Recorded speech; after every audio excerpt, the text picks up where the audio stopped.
નમસ્કાર spark today ન્યૂઝમાં આપનું સ્વાગત છે દર્શક મિત્રો। આજે વિશ્વ રક્ત દિવસ છે। જ્યાં દર્શક મિત્રો ત્યારે રક્તની જો વાત કરીએ તો જે 12 તારીખે જે ઘટના થઈ અમદાવાદમાં જે પ્લેન ક્રેશની ઘટના થઈ એમાં 250 કરતાં વધુ લોકોનું મૃત્યુ પામ્યા છે। અત્યાર સુધીનો આંકડો જે સ્પષ્ટ થયો છે 290ની આસપાસનો આંકડો સામે આવ્યો છે। ત્યારે જે ઇજાગ્રસ્તો થયા છે જેને લોહી પહોંચી શકાય તે માટે લોહીની જરૂરિયાત ઊભી થઈ ત્યારે આજે વિશ્વ રક્ત દિવસ છે। ત્યારે વડોદરાનું એસએસજી હોસ્પિટલ ખાતે અત્યારે અમે બ્લડ સેન્ટર ખાતે પહોંચ્યા છે।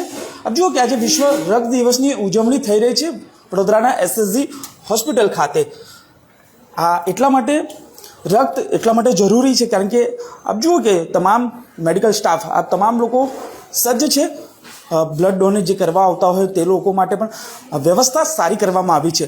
ખાસ કરીને વાત કરીએ તો જે પ્રકારે આપ જુઓ કે તમામ લોકો અહીંયા જ્યારે બ્લડ આપવા માટે આવતા હોય છે ત્યારે પહેલાં તો તેમનો બ્લડ સેમ્પલ લેવામાં આવે છે। જોઈ શકો છો જે પ્રકારે તેઓનું બીપી પણ માપવામાં આવે છે। અને ખાસ કરીને જ્યારે આજના દિવસની જો વાત કરીએ તો 14 જૂન એટલે કે વિશ્વ રક્ત દિવસ આ સમગ્ર વિશ્વએ જોયું છે કે જ્યારે અમદાવાદ પ્લેન ક્રેશની જે ઘટના સર્જાઈ ત્યારબાદ જે રક્તની ઉણપ ઊભી થઈ ત્યારે તમામ લોકોએ અમદાવાદ ખાતે પહોંચ્યા હતા। વડોદરાના એસએસજી હોસ્પિટલ ખાતેથી પણ રક્તનો આ જથ્થો અમદાવાદ સિવિલ હોસ્પિટલ ખાતે પહોંચાડવામાં મદદ કરી રહ્યું હતું। ત્યારે આપ જુઓ કે જ્યારે આજે વિશ્વ રક્ત દિવસ છે ત્યારે સમગ્ર જગ્યાઓ પર આ દિવસની ઉજવણી થઈ રહી છે। ખાસ કરીને જ્યારે હવે આ પરિસ્થિતિ જે સર્જાય છે અનેક ડોનરો છે। આપ જોઈ શકો છો આજે સયાજી હોસ્પિટલ એટલે કે એસએસજી હોસ્પિટલ ખાતે આજના દિવસ માટે જે સજાવવામાં આવ્યું છે ખરેખર ખૂબ સુંદર બાબત છે કારણ કે વાત કરીએ તો અનેક લોકોએ બ્લડ આપ્યું છે તો તેમની સાથે પણ વાત કરવાનો પ્રયત્ન કરીશું। શું કહેશો, આપે પણ આજે બ્લડ આપ્યું છે, કેટલું મહત્વનું માનો છો? હા સર, આપ્યું છે। પહેલી વાર બ્લડ આપ્યું? ના, હું આપી દઉં ખાલી શું વગર આપી. શું ઉદ્દેશ્ય સાથે બ્લડ આપો છો? સારું લાગે છે બસ, લોકોને મદદ કરવા। મદદ કરવાનું। તો આપ દર વખતે લોકોને લોહી આપો છો તો શું લોકોને મેસેજ આપશો? સારું છે, બ્લડ આપવાથી સારું કહેવાય, કોઈને મદદ થઈ શકે છે સર। બિલકુલ, આપ જો કે લોકોને મદદ થાય તે માટે આ પ્રયત્ન કરવામાં આવી રહ્યો છે। આપ જુઓ કે વડોદરાના એસએસજી હોસ્પિટલ ખાતે રક્ત દિવસની ઉજવણી થઈ રહી છે। આપ જુઓ કે અનેક ડોનરો છે અહીંયા। જો આપ જુઓ કે પોતાનું રક્ત આપી રહ્યા છે ને અન્યને લોકોના જીવ પણ બચાવી રહ્યા છે। આપ જુઓ કે જે પ્રકારે તમામ આ ડોનરો અહીંયા પોતે રક્ત આપી રહ્યા છે। ખાસ કરીને અમદાવાદ જેવી જે પ્લેન ક્રેશની ઘટના સર્જાઈ ત્યારબાદ જે રક્તની તાતી જરૂરિયાત ઊભી થઈ ત્યારે વડોદરાથી પણ રક્તનો જે જથ્થો રવાના કરવામાં આવ્યો હતો ત્યારે લોકોને ખબર પડી કે રક્ત દાન કરવું કેટલું મહત્ત્વનું છે। આપ જુઓ કે તમામ જે ડોનરો અત્યારથી નહીં અનેક ડોનરો તો અનેક વખતોથી આ પોતાનું લોહી આપતા આવ્યા છે, અનેક લોકોને મદદગાર પણ થયા છે। અત્યાર સુધીની જો વાત કરીએ તો વડોદરાના અનેક એસએસજી હોસ્પિટલ હોય કે અન્ય ખાનગી બ્લડ બેંક હોય તમામ લોકોને મદદ કરી છે। ત્યારે એના તબીબ સાથે પણ વાત કરવાનો જ્યારે પ્રયત્ન કરીશું, પરંતુ આપ જુઓ કે આજે જ્યારે રક્ત દિવસની ઉજવણી છે જો કે ડોનર છે તેની સાથે સીધા વાત કરવાના પ્રયત્ન કરીશું। શું કહેશો, આજે વિશ્વ રક્ત દિવસ છે, આપ પણ ડોનર છો? મારું નામ સાધુ વિપુલ છે અને આપણે સૌ જાણીએ છીએ તેમ આજે 14 જૂન એટલે કે વિશ્વ રક્તદાતા દિવસ છે।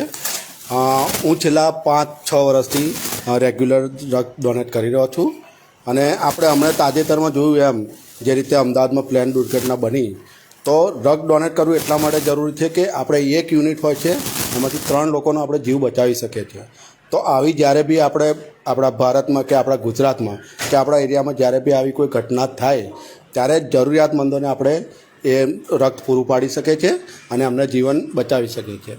વિપુલભાઈ, વાત કરી કે અમદાવાદ પ્લેન ક્રેશની ઘટના થઈ ત્યારે લોકોને એવું ખબર પડી કે ના લોહી આપવું કેટલું જરૂરી છે, તો જે લોકો નથી આપતા કે ચલો આ લોકોને એવી સમજ ના હોય પરંતુ હવે લોકોને સમજ આવી છે કારણ કે અમદાવાદ પ્લેન ક્રેશની ઘટના જોઈ ત્યારે લોહીની તાતી જરૂરિયાત ઊભી થઈ, તો એવા લોકો માટે શું મેસેજ?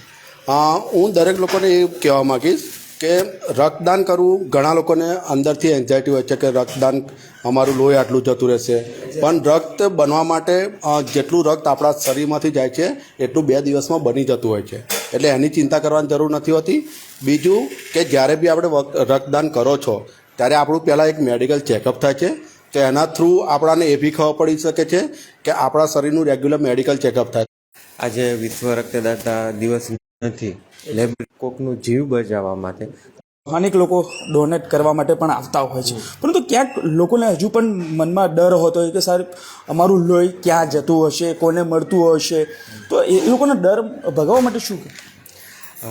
આજે આપણે આખો વીક ઉજવણી કરી હતી, એની થીમ પણ આપણે એવી જ રાખી છે કે મિથ દૂર કરવી. તો શું કઈ રીતે ડિપ્લોમેટિક એટલે સામે બેસીને વાત કરીએ.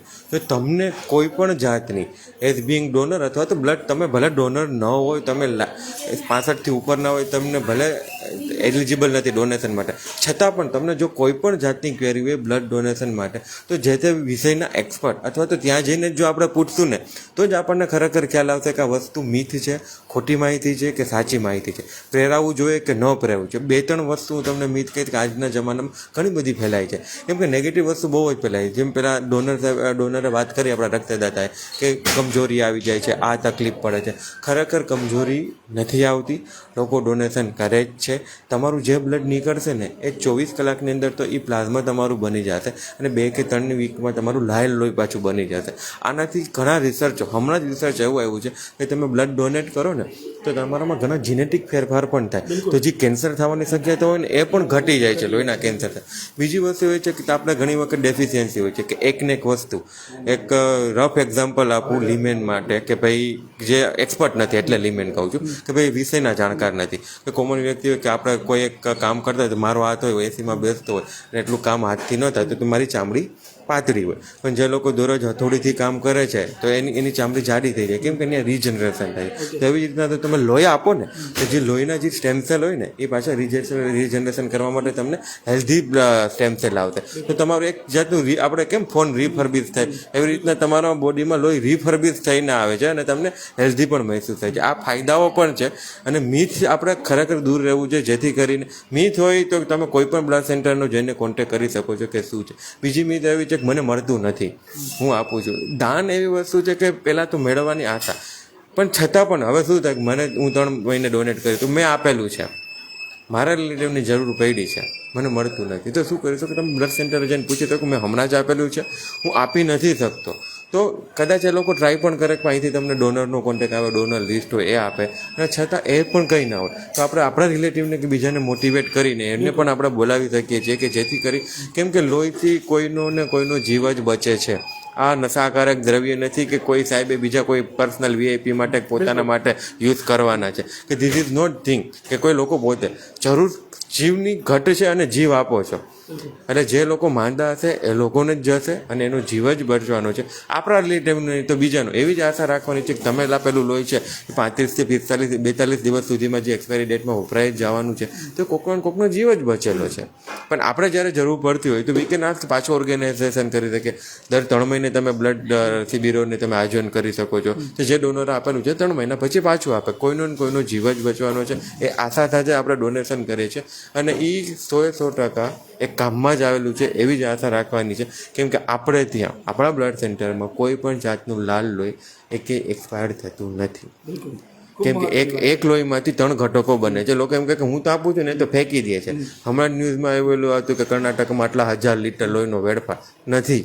તમે અંદર વાંચતો ને તો એવું કહે છે કે ભાઈ એ કોઈ રિએક્ટિવ આવેલો, કોઈની બીમારીમાં. આપણે ઘણા બધા આપણે ટેસ્ટિંગ કરીએ છીએ કે મલેરિયાનું કરીએ, સિફિલિસનું કરીએ, કમળાનું કરીએ છીએ, HIV કરીએ છીએ. એ ના હોય તો જ આપણે એ લોકો પેશન્ટ માટે યુઝ કરીએ. જો ને એમાં કોઈ નીકળે તો શું કરો? બિલકુલ, એટલે આપણે એને ફેંકવું એટલે એને ડિસ્કાર્ડ કરવાની પ્રક્રિયાઓ છે, બરાબર. અને આ વસ્તુ એવી છે કે ચાની ભૂકીને કેરીની છાલની જેમ નથી કે તેને કોમ્પોઝિટ કરીને ખાતર તરીકે ઉપયોગ કરી શકાય. આ વસ્તુ તમારે એને ઓટોક્લેવ કરીને જે રીતના નિયમો બનેલા હોય હેલ્થના અને આપણે જે એ આરોગ્યના, એ રીતે જ આપણે ડિસ્કાર્ડ કરવું પડે. એટલે આપણે એ રીતે જ ડિસ્કાર્ડ કરીએ છીએ. ઇન સ્પાઇટ ઓફ ધેટ આ ડિસ્કાર્ડના એક નિયમ હોય કે હું વોલન્ટરી આપણે શું કામ એને કરીએ છીએ કે આખા વર્ષમાં તમારું જે કલેક્શન થતું હોય ને એનું તમારું આ રિએક્ટિવ વાળું છે ને એ તમારું 4%થી ઓછું હોવું જોઈએ. આપણું તો 1%થી ઓછું છે. તો એનો મતલબ આપણે વોલન્ટરીમાં કામ કરીએ છીએ કે કોઈ રિસ્કી બિહેવિયરવાળા હોય, કોઈને પહેલાંથી કમળો થયો કે આપણે પૂછીએ છીએ. ઘણી વખત કોઈ ન પૂછો લ્યો ને કામ પૂરું ભાઈ, કામ નથી પૂરું કરવાનું, આપણે એ રીતે હા પાડવાના છે. તો ત્યારે એને અહેસાસ થશે કે જો આ પૂછેલા હતા ને ક્વેશ્ચન એમાંથી હું પાછા મેં ન આપી શકું. ઘણી વખત લોહીના ટકા ઓછા હોય, બીપી વધારે, તમારું જ બીપી વધારે, સાહેબ મારું તો બીપી રહે જ છે લાયક જો નહીં કરવાનું, કેમ કે તમે હેલ્ધી છો એટલે તમે અહીંયા ડોનેશન કરવા આપેલા છો. બોલવું ને 5 રૂપિયા હોય તો 2નું દાન થાય, 5 હોય તો 10નું ના થાય. તો તમે જ હેલ્ધી નહીં હોય તો તમે દાન કેમ કરી શકશો? કરી શકશો ક્યારે કે જો તમે શું પ્રોબ્લેમ છે એનું નિરાકરણ આવશે અને પછી તમે પાછા કદાચ ભવિષ્યમાં હેલ્ધી તો તમે પાછું ડોનેશન કરી શકશો. તો આ બધી ઘણી બધી મિથો છે અને ઘણી બધી એ વસ્તુઓ છે કે જે ખરેખર રક્તદાતાઓને ગ્રાઉન્ડ લેવલ ઉપર ખબર નથી હોતી. તો બેટર છે મિથ હોય તો બ્લડ સેન્ટર અને કોઈ પણ આપણી હોય કે દુનિયામાં કોઈ પણ બ્લડ સેન્ટર છે ત્યાં જઈને આપણે ક્વેશ્ચન કરીને આપણે મિથનું સમાધાન કરી શકીએ છીએ અને પછી આપણે ડિસિઝન લઈ શકીએ છીએ. સિમ્પલ હતું. તમે પૂછો ને કે સાહેબ છાપામાં આવ્યું હતું કે આવું થાય છે, તમને આન્સર મળે, તમે સેટિસ્ફાઈ થાય પછી તમે ડિસિઝન લો ને. કેમ કે વોલન્ટરી એવી વસ્તુ છે કે સ્વૈચ્છિક જ હોય. તમને સમજાવ્યા પછી પણ હું ફોર્સ નહીં કરી શકું કે તમે આપો ના આપો. છતાં પણ આપણે આટલા આખા વર્ષમાં 18,000 જેટલા ડોનેશન આપણે યુનિટ આપણે ભેગા કરીએ છીએ, એમાંથી આપણે બધા પેશન્ટોને આપીએ છીએ. તો એમાંથી વોલન્ટરી કેમ્પમાં જેટલું ડોનેશન થાય છે આપણે પહેલાં 20-30% હતું, આજે આપણે 50% સુધી પહોંચી ગયા છે કે 50% વોલન્ટરી થયું છે. 8-9 હજાર વોલન્ટરી થયું છે અને બાકીનું આપણે અહીંથી કોઈને પણ જે રિલેટિવના સગા છે ને એ એક જાતના વોલન્ટરી છે. કઈ રીતે કે કોઈને જરૂર પડે છે, હું આવું છું, મારે જાય તો કોઈ અત્યારે હું કોઈ સગન લઈને પણ અહીંયા બ્લડ બેંકમાં માન લો કે એ પોઝિટિવ છે કે એ બી પોઝિટિવ, આવા ગ્રુપ છે કે જે ક્રાઇસિસમાં જ હોય છે ઓલવે કે તમને અહીંયા આવશો ને આ એ નહીં. ઘણા કદાચ ગ્રુપમાં ઘણી બધી બ્લડ બેંક આ એ પોઝિટિવ એવી પોઝિટિવનું, કેમ કે રેર બ્લડ ગ્રુપ હોય એટલે ક્રાઇસિસ હોય. તો એ ક્રાઇસિસમાં તમે નથી તમે શું કરશો? રિલેટિવને ફોન કરશો, રિલેટિવ હા હું આવું છું. વોલન્ટરી જ આવ્યા છે ને, તમે ફોર્સથી નથી આવ્યા. તો એ પણ એક જાતનું વોલન્ટરી ડોનેશન જ કાઉન્ટમાં થાય છે. તો એ રીતના આપણે જોવા જઈએ ને તો આપણું નિયર અબાઉટ વોલન્ટરી ડોનેશન જ હોય છે. પણ ઓન પેપર રીતે જોવા જઈએ તો આપણે 50% પહોંચે ને આપણે 100% પહોંચશું એવી આશા સાથે કે આટલું મોટિવેશન થાય કે આપણે દર વર્ષે ક્યાંય રિપ્લેસમેન્ટ ન માગવું પડે અને બધા જ કેમ્પમાંથી જ આપણે બ્લડ ડોનેશન 100% મળી જાય. આજના દિવસે કેટલું રક્ત ભેગું કરવાનો વિચાર છે? આજે આપણે એકચ્યુઅલી 14 જૂને આપણે વિશ્વ રક્તદાતા દિવસ નિમિત્તે જે ઓર્ગેનાઇઝરો છે, શિબિર રક્તદાન શિબિર જે આયોજકો છે એનું સન્માન. આપણી સાથે 105 કે 120 જેટલા આયોજકો જોડાયેલા છે કે જે એ 25 ડોનરથી લઈ અને 1,700 સુધીના આપણે ડોનેશન કેમ્પમાં કરેલું છે એવા લોકો છે. તો 105 જણને આપણે બોલાવીને, કેમ કે એક જણ મોટિવેટ થઈને તો એક જણ બીજા 10ને મોટિવેટ કરીને કેમ્પ કરે છે, ડોનેશન નથી કરાવતા. તો એનું મહત્વ વધારે 10 ગણું વધી ગયું. તો એ લોકોને આપણે સન્માન કરવાના હતા પણ ડ્યુ ટુ દુર્ઘટના થઈ પ્લેન ક્રેશની, એના હિસાબે આપણે એને મોકૂફ રાખ્યો છે. પણ કઈ રીતે આપણે ઉજવણી કરવાના છે કે એ જે આત્માઓને શાંતિ મળે. બરાબર, આપણે કોઈ પણ ડેથ થાય છે, બરાબર છે, આકસ્મિક થાય છે અથવા તો નોર્મલ થાય છે, એની પાછળ આપણે દાન કરીને એની આત્માને શાંતિ આપે. કેમ કે આપણે દાન કરીને એનું પુણ્ય એ આત્માને મળતું હોય છે. વસ્ત્રનું દાન આપો, વસ્તુઓનું દાન આપો, કોઈ પણ જાતનું દાનનો જ મહિમા છે. ગાયને ઘાસ કોઈ પણ તમે જોવા જાઓ તો આપણે શું કરશું કે રક્તદાન એવું છે કે સાત્વિક દાન, કોઈને ખબર જ નથી પડતી કોને મળે છે લેવાવાળાને કે કોનું આવ્યું છે. એટલે એક તો છૂપું દાન થઈ ગયું. બીજું સાત્વિક દાન એટલા માટે કે ડાયરેક્ટ જીવ જ છે. આરબીસી છે ને આપણે હમણાં વાત કરીએ એક્સપાયરી ડેટ, એક્સપાયરી એટલે જીવ હોય તો જ એક્સપાયરી થાય ને, સિમ્પલ. આ જીવ જ તમે એટલે કોઈને જીવનું જ દાન કરો છો. રક્તનું દાન છે એ જીવનું જ દાન છે. તો જીવનું દાન થાય છે તો જીવના દાનથી વધારે મહત્વનું દાન કયું હોઈ શકે? હજી તો મને કોઈ આવ્યું નથી. કેમ કે ભગવાન તો આપણને જીવ આપે તો આપણે ભગવાનને મહત્વ એટલા આપે કે આપણને જીવ આપ્યો. દિવસ છે આ દાન છૂપું દાન છે. આ તમે આપશો કોને મળવાનું છે એ પણ નક્કી નથી. પરંતુ જ્યારે અમદાવાદની જે ઘટના સર્જાઈ ને ત્યારબાદ જે લોહીની જરૂરિયાત, તાતી જરૂરિયાત ઊભી થઈ ત્યારે તમામ લોકોને આ વસ્તુનો ખ્યાલ આવ્યો કે લોહી આપવું કેટલું જરૂરિયાત છે. ત્યારે આવો આપણે સૌ જોડાઈએ અને આ રક્તદાનમાં મહાદાન કરીએ ને છૂપું દાન કરીએ. કેમેરામેન નિહાની સાથે Surat Solanki, spark today news, Vadodara.